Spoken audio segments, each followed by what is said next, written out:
Good morning. Welcome. This is Angela Coulter, your consciousness transformation and ascension guide, originator of Trinity Energy Progression, bringing you this week's Living the Shift. I am laughing because the most bizarre thing happened trying to get on this morning. And I think part of it has to do with this internet overload that many are experiencing right now. Is that every time I try to get on, I've been trying to get on for 8 minutes or so. It's been so funny because I go to type in the commenting on the top on like what we're going to talk about, and it was coming up, "Good morning, Nikki," and it was coming up backwards.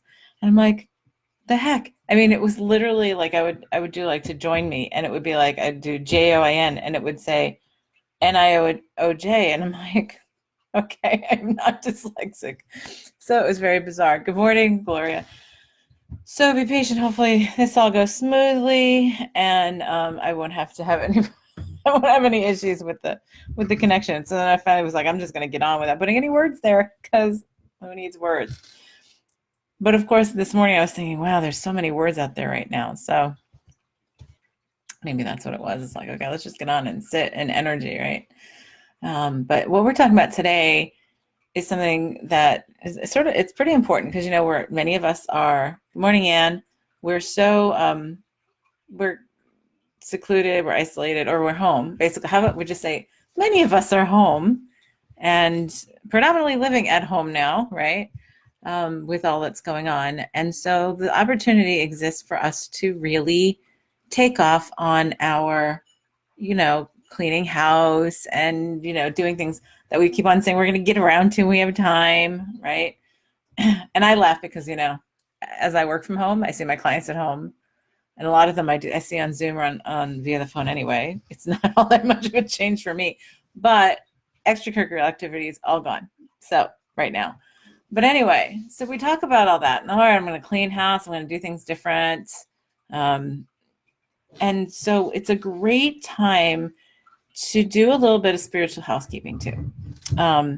And so, it's interesting because last night I got into a conversation. We had gotten takeout and had my daughter and her boyfriend and my husband and I, and my other daughter who's still away at school. She was on the phone and we were talking and kind of talking about understandings, like bigger universe understandings. I mean, and it even came about in a really roundabout way where we're talking about waiting for the alien ships to land and all that kind of stuff.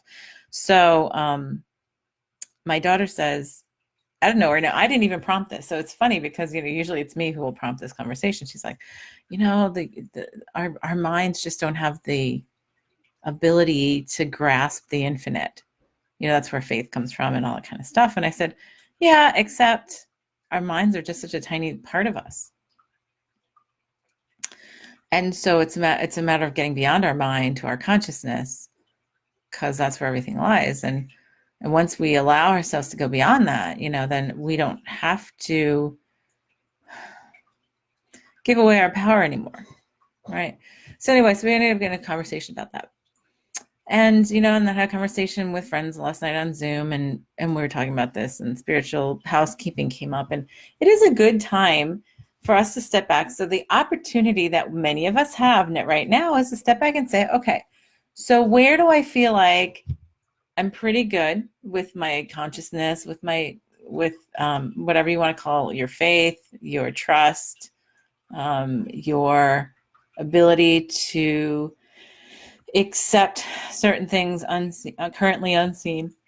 Excuse me. And what can I do differently? The challenge is that many people, we have taken what we call like faith and spirituality, and we pass it down through generations, right? And I was careful not to do that with my kids. So we go, okay, well, somebody went to church, and why? Because why do you go to church? And you ask people as an adult, and somebody their 50s or something, why do you go to church? Oh, well, I did that when I was a kid. That's what I've done since I was a kid. Okay. Why? But why do you go to church? And it's not even just church. I'm talking about all kinds of spirituality.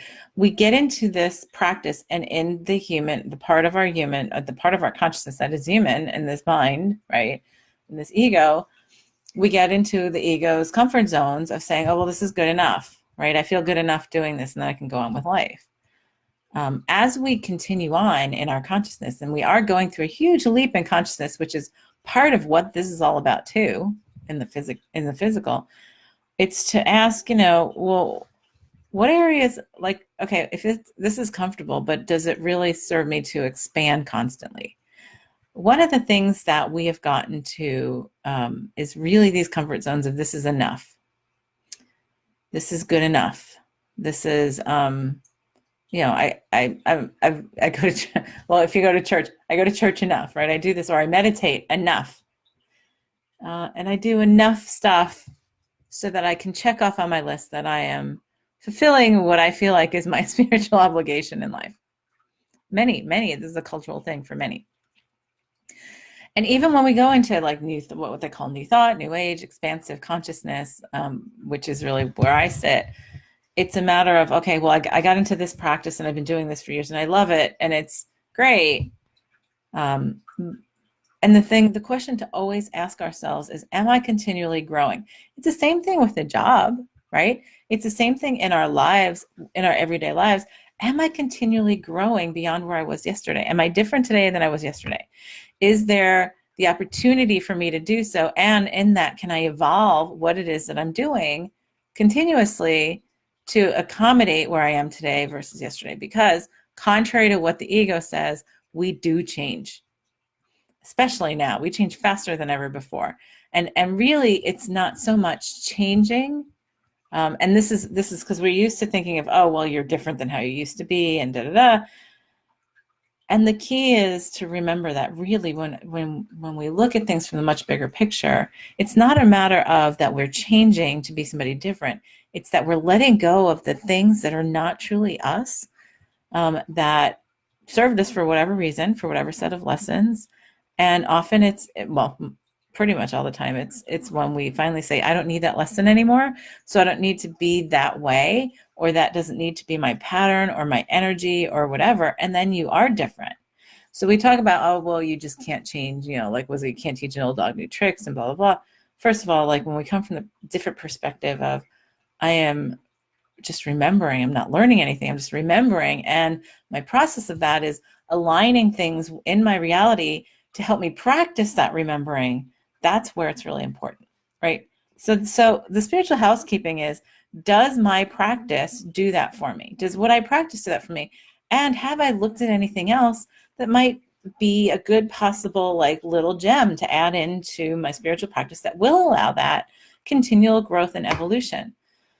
And that even aligns with what's in our lives, and many of us who are in this old paradigm of, oh, well, I am my job. Like, this is my identity. This is who I am. And when we say that, guess what? We have stagnated ourselves to say, this is all I can be because this is what I am, right? When we say, okay, well, this is part of what I do. This is part of who I am. It's part of what I'm here to be. Part of it, that's one thing, because then we constantly leave ourselves that room for growth and expansion. I was in a conclave with some really close spiritual family this weekend. We did a lot of high consciousness, energy work and all that kind of stuff. And there was this visualization we got of like these empty cells or these empty beads or whatever that were really, it was nothing and full of potential. And so that actually is probably more soothing than anything else to know, oh, look at that. Look at all the potential beyond here, right? So when we apply that in our everyday life, well, the thing is that we haven't been applying that in our everyday life is the practice. Typically, basically, we set ourselves to say, okay, this is the ego's practice, right? This is what we've gotten to here in this part of our consciousness that embodies and here on earth is, okay, well, this is what others tell me will make me happy. Or this was what others tell me will make me valuable in society. And so therefore I must incorporate that into what I'm doing so that that's what I become. So that, and that by proxy will make me happy because that means I'm valuable and everybody will love me. So very externalized to come into the internal. When we shift our perspective to say, actually, I am already eternally valuable because I am divine. I am the divine. I am God, like embodied as who I am. Then there's nothing to attain outside of us. And now it's just how to remember to do that and embody that and live that. And it's a constant process of, I want to say removal, but it's really evolution. Like it is, like I said, when you take away the perception of you're learning something, you're just actually remembering it. It's you're removing the blocks and partitions that are causing you to forget, right? So in doing the spiritual housekeeping is to say, okay, so where have I been stagnant? Where have I just said this is enough? So that it checks a box off a checklist, and I can just go on with life then. Well, the thing is, and I'm sure you've heard the expression, we're not humans having a spiritual experience, we're spirits having a human experience. And that's exactly right. We are spirit, we are whole, the whole consciousness, whatever you want to call it in quantum physics. It is the universal consciousness, right? It is the divine consciousness. It's God, it's source. I mean, the universe, however you want to term it. And so it's that remembrance of bringing that into this embodiment. So when we shift that one core thing and we shift that one core intention of, well, it's a constant expansion of remembrance, right?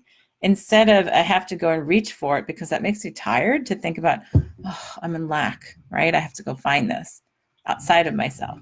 It's going to take time. It's going to take money. It's going to take this. It's going to take that. And when we shift that to a place of saying, I've actually just forgotten, and now I need to remember. We can do that any variety of ways. And that's the beauty of what we've embodied here, and how we can change to, we can change the way we do things. We could change the way, the practices. And I'm constantly getting new exercises to do in my own spiritual practice. And it's not that it's something I have to do. So this is where I talk a lot about using tools to help us remember. And then once we remember, we can take the tools away. But what we've done in the past and up to now has been, I'll use these tools to get to this point, and that's enough, right? That's enough is one of the biggest terms that the ego has. That's enough, meaning that's enough. That's all I'm worthy of. That's, it's too hard to go further. It's too much work, however you want to put it. So why does it have to be that's enough? Like what? Why? How do we perpetuate this, or like create and perpetuate the idea of constantly remembering and expanding, right? So for example, look at what we're doing. We're sitting here in our homes because of this thing that they're talking about, right? This virus. All right, let's just take it at a very black and white perspective to say, okay, so there's a virus, and the virus is, it's a crappy flu, which is really what it is. And so we say, okay, so let's even up the ante. Let's say it was the bubonic plague, okay? Because this is pretty mild in terms of the bigger picture. But say it's something that's really, really, see, I got a ding to confirm that. But say it's something that's really, really intense like this, right? And so the first thing that we do is we go into the ego of, oh no, I'm out of my comfort zone, I'm panicking. And what is the fear from? The fear is from being afraid to die. Being afraid that people we love are going to die. So one of the things to look at from our spiritual toolbox is, well, why am I still afraid of dying? And what do I believe about dying? Because it all depends on the perspective. Because if you believe that, there's nothing after death, okay, well, that might be something to be afraid of, I guess. But even in quantum physics these days, I mean, you look at the universe, and there's everything in this universe is energy or consciousness, however you want to look at it. And energy never goes away, it just changes form. So when you even look at it from that perspective, it's like all we do is we leave the meat suit behind when we die, and we step out and just become energy again, right? So what that entails, I look at it as my personal belief and understanding as I've experienced has been, it's like a graduation, because the set of lessons we chose to have in this particular embodiment at this time, when it's complete, we graduate. It's like graduating college or high school or whatever, to say, okay, all right, well, I'm free to go. Yay. From this dense, separated, body, and can move on to the next lessons or be done or whatever. So when you when you really grasp that, and when you really start to come to this place of, and I'm not saying that you have to, I'm just saying this is me in general. So when I say you, it's just sort of like someone, right? We get to a place of saying, okay, well, it's great. I call it transitioning, right? When somebody transitions. And so why would we be so afraid of it? Okay, well, my experience has been that people pass on and they never leave you, because I've had so much, experience like communicating with those who passed on, and the feeling of them and knowing that they're there and whenever I want them, even if they've moved on to other lifetimes or other dimensions or whatever, it doesn't matter, because outside of, like, this is out the time and space. It's a construct. Go back to quantum physics. Time and space is a construct. So it's all simultaneous, and I can access that part of facet of the divine that was this person who I loved in this life, if I so choose. So when we take that apart, now, yes, of course, there's, so I say that, and I know, like, I've had my pets die. Like, I had a year where I had like three die in a year, and it was heartbreaking. I was very sad, but at the same time, I knew they were there with me, and they still are here with me. But that kind of stuff gets me to a place of saying, okay, so what? So what if I died? That means I'm done. Well, when I can say that, that changes the meaning to this whole thing, right? When you get to the place of saying, well, okay, when I truly believe I'm done, I'm done. When I'm truly done, I'm going to die, whether it's by a virus or falling off the Empire State Building or tripping and, hitting my head on something. Like, one of the most common household deaths is tripping in the shower and hitting your head on the corner or the wall or something. Right? Silly, but it happens just as much as anything else. So it's like, well, okay, so my time is up. My time is up. Okay, so once we move that fear out of the way, and this is spiritual housekeeping. When you say, okay, what am I afraid of? What am I distracted by? Okay, so you move that out of the way. And it's like, okay, well, I'm afraid that with all this, I'm going to lose my income. I'm going to lose my house. That I'm going to not have any food. I'm not going to have any toilet paper. Apparently, that's a big thing.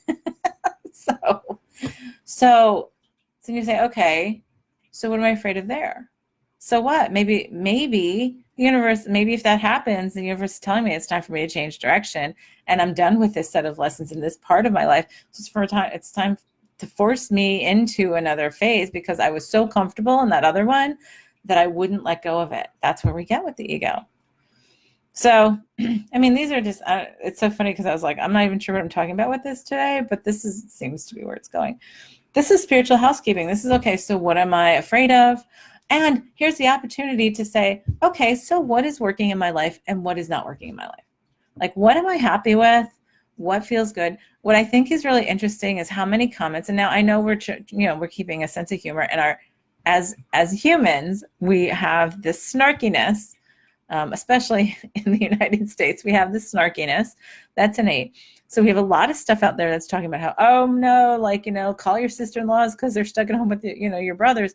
And it's like, and then, the jokes about the alcohol, having to consume copious amounts of alcohol because you're home with your family all the time. And I'm like, wow, so are we looking at that? Like, are we looking at what that's about? I mean, are we really? And you would say, oh yeah, I'm just joking. But there's so much of it out there that you got to say, is it really joking? Because there's a whole lot of memes about that, and to say, well, okay, but really on the other side, when you have all that going on, what I see, because I have a greenway by my house and I can walk through the park and all that kind of stuff, which my husband and I have been doing, is I see families together that haven't been out together for a long time and enjoying each other and enjoying nature together and laughing. And actually something has shifted this week where people are just starting to get more comfortable in themselves, right? And then it's like, oh, well, this isn't so bad. Why is a lot more people who are working at home.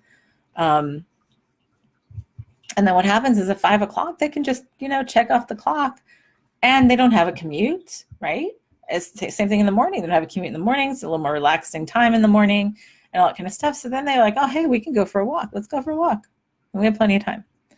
and, things like that. And I find that I'm seeing a lot more people learning how to enjoy themselves with their families again, which is great.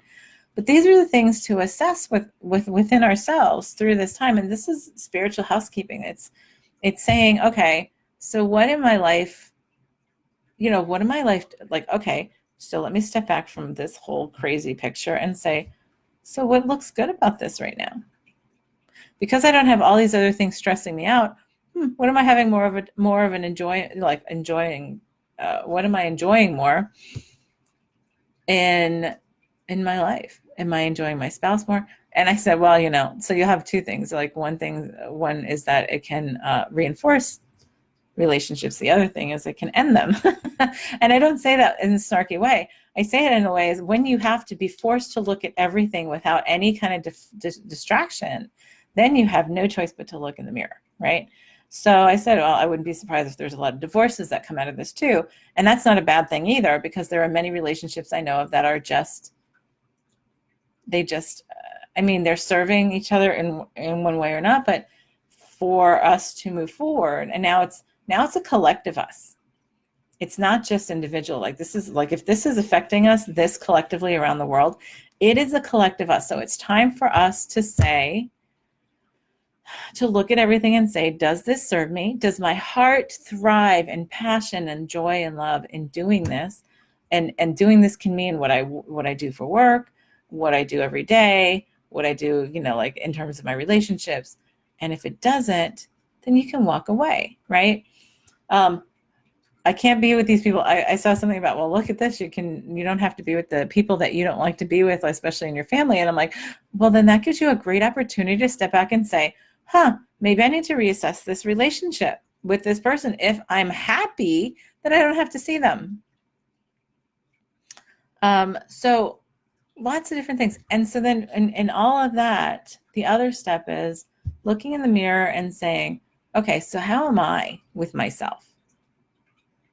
Do I love myself? Can I say that? Do I forgive myself? Can I apologize? One of the things I talk a lot about self-love, and I realized with a client I was working with recently that before we could even talk about looking in the mirror and saying, I love you, she had to look in the mirror and say, I apologize and I forgive you. And she said that was the hardest thing for her to do with all the stuff and the exercises I gave her to do in between sessions. And I said, yeah, I guess we do have a lot of stuff that we blame ourselves for and we hold ourselves in judgment for. So then we're trying to overprove ourselves in other areas.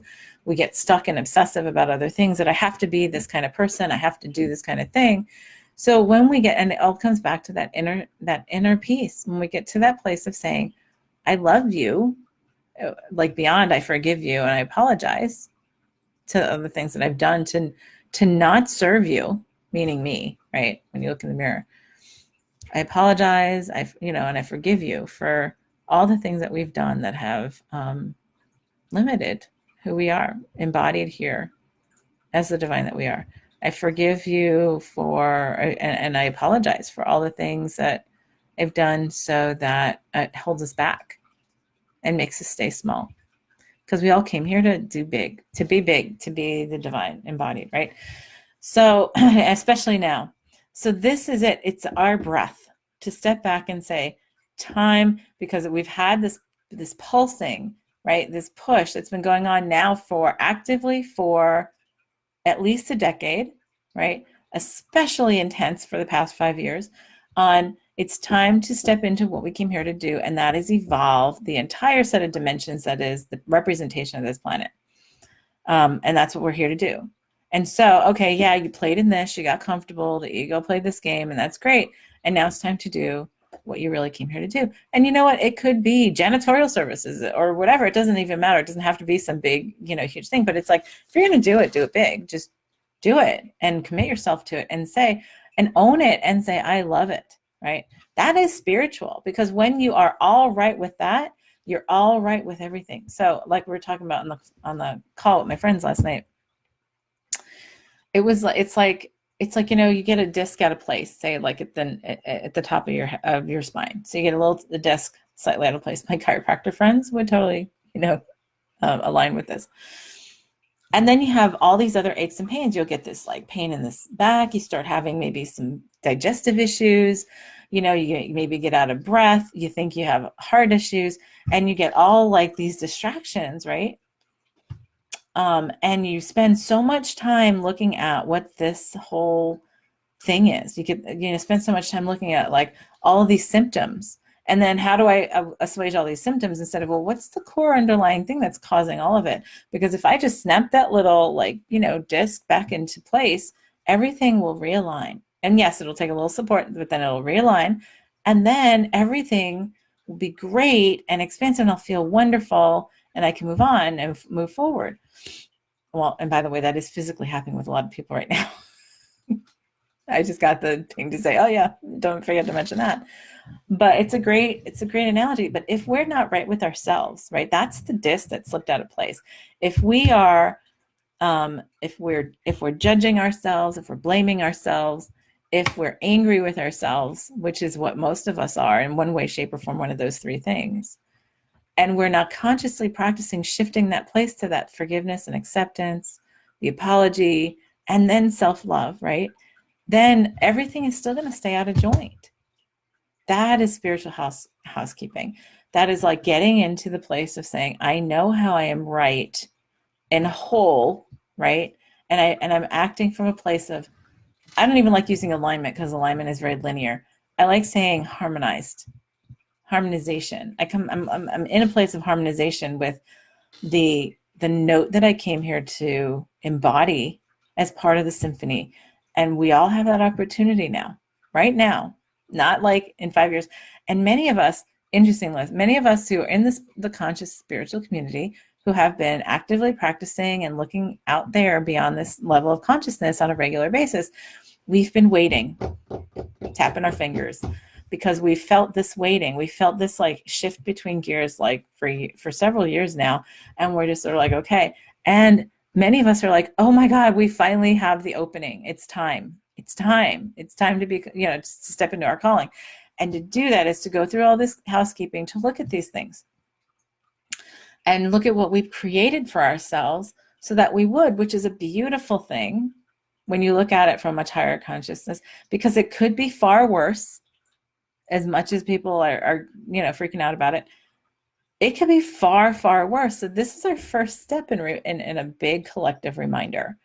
So when we do that, it's like, okay, well, guess what? It's up to each one of us. Guess what? We gave ourselves a situation that we, A, can survive, most of us, B, choose to check out if we are ready, if it's time, or C, get our vertebrae in alignment, because what's next is incredible. We have the opportunity to truly shift in a huge way. Well, we're already doing that. And if we don't take this opportunity, which is actually a pretty mild one, where we can put our lives sort of as we've had it through the ego's eyes on hold, and take that housekeeping time to say, where am I in my life? Where am I in what I want to do? Where am I in what my heart tells me? And can I listen to it now without all these distractions that are keeping me too busy to do stuff, to do these things, or to be these things? And when we can sit in that place of saying, you know what, I'm good with this. I'm ready. And I can move forward now. Like, it'll be interesting on how quickly things will shift. Now, the other possibility is that if we don't take it, things will get worse until it is a huge implosion, which, we're at the verge of, we could very easily go to, but we can also shift it like that and be in a much, not just where we were before, because there is no where we were before, because actually it's been very broken for a long time. In many, and I want to say broken in terms of like very separation driven and ego driven and all kind of stuff, to a place where we come from a heart. And I don't like saying unity, but wholeness driven, from a place of wholeness and divinity, to say, okay, I, as the divine, honor you as the divine. And from that, what do we do together as we move forward, without shame and judgment, expectations? Because when we come from that place where we're all in that harmonization or alignment, or however you want to look at it, where that spine is all aligned, guess what? All the other functions, they just fall together so easily. and it's magical. So we have the choice to really shift this magically. And the way to do it is within ourselves. And we gave ourselves this beautiful time during spring or fall, depending on where you are in the earth, to step back and say, what is there to do differently? What is there to look at that I haven't been looking at, that's been right in front of my face because I've been distracted? And now that all these other things are there, I'm not going to distract myself and get lost in the fear of the ego. I'm going to put it all to the side. I'm going to take a breath, and I'm going to listen and try a couple of different things. Maybe I'm just going to look at other practices and other belief systems. When we start looking at all things across the board, I love looking at all different kinds of belief systems because you see gems everywhere, and there's so many. There's more from that place of love and wholeness. There's more in alignment and harmonization than there is. We're far more alike than we are different. And the more we start to embrace that, but then we're also unique in the embodiment that we chose in that note for this symphony. So when we find that balance, right, and we can honor both from a place of love, then we can move forward. So let's all do our housekeeping. Let's really look at it. I'm doing the same thing, and I love what I do. I'm already passionate about what I do. So do that this week. And, if you're not already doing it, this is going to sound so cliche, but find a way to meditate. Just take some time and just like quiet all the chatter, get off the TV, get off of the computer, just close your eyes. If you want, on the page Ascend a World, where I do my other podcast with my friend Sarah every day right now for the next couple of weeks, we're doing with a whole bunch of different kinds of practitioners. We're doing half-hour meditations at 1 p.m. Eastern time for just a half hour of all kinds, so people can just get some kind of like taste of different options that are out there. They don't realize how many different forms of meditation and clearing out the clutter, as I call it, there are. So, whatever. And even if you don't do that, they're recorded. You can go back and look at them on the Ascended World page, or you can just go and find some different ways, do some research, and then get into that so that you can then quiet the chatter so that you can then ask those important questions of yourself. So on that, I'm going to let you go. Thank you for joining me. Chill. Peace out. And we'll see you next time. This is Angela Coulter with this week's Living the Shift. Have a good one.